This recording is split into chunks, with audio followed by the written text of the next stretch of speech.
अगर आप इस चैनल में पहली बार विजिट किए हैं तो प्लीज़ इसे सब्सक्राइब और लाइक ज़रूर कीजिएगा। देखिए, इस वीडियो में हम लोग कुछ साइंस के टर्म का जिक्र करेंगे जो हिंदी से इंग्लिश में होगा। ये उन बच्चों के लिए फ़ायदेमंद होगा जो बच्चा यूपी और बिहार से पढ़ते हैं।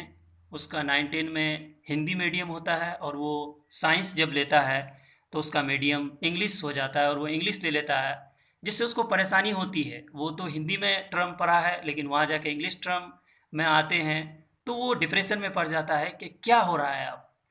क्योंकि देखिए, किसी भी चीज़ को समझने के लिए लैंग्वेज एक मीडियम होता है। अगर माध्यम ही आपको समझ नहीं आए तो फिर साइंस को तो समझना दूर की बात। इसलिए साइंस को समझने के लिए सबसे पहला आपको उस मीडियम को जानना जरूरी है। तो उसीलिए हम कुछ साइंस के टर्म यहाँ पे लाए हैं और आपको बताएंगे कि हिंदी में आप उस टर्म को क्या पढ़ रहे थे और उसका इंग्लिश में मीनिंग क्या है, जिससे आपके लिए आसानी हो जाएगा साइंस समझना। तो चलिए स्टार्ट करते हैं। जैसे आप हिंदी में पदार्थ पढ़े थे, उसको मैटर कहा जाता है।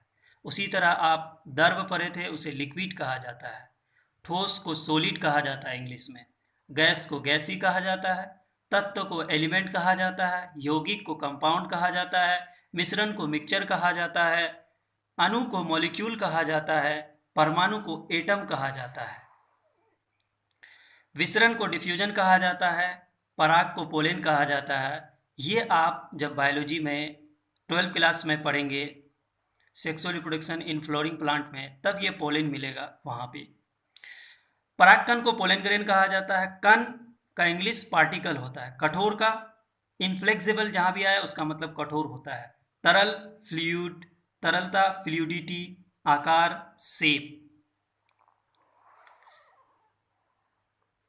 अवस्था का इंग्लिश स्टेट होता है। वाष्प का वेपर होता है। ताप को टेम्परेचर, आकर्षण को एट्रैक्शन, शुष्क को ड्राई, आर्द्रता को ह्यूमिडिटी, आकृति को शेप और समांगी होमोजीनस।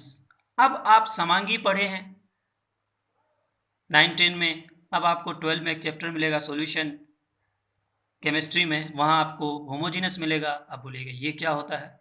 देखिए, यहाँ तो मैं टर्म को डिफाइन नहीं कर सकता, इसके लिए अलग वीडियो बनाना पड़ेगा, लेकिन यहाँ पे मैं मीनिंग बता रहा हूँ। उसी तरह विषमांगी का होता है हेट्रोजिनस। तान्यता का डक्टिलिटी होता है। विलियन का सॉल्यूशन होता है। निलंबन का सस्पेंशन होता है और विलायक का सॉल्वेंट होता है। यहाँ पे कुल आपको 30 आपको हिंदी से इंग्लिश साइंस के टर्म का मीनिंग मैंने बताया।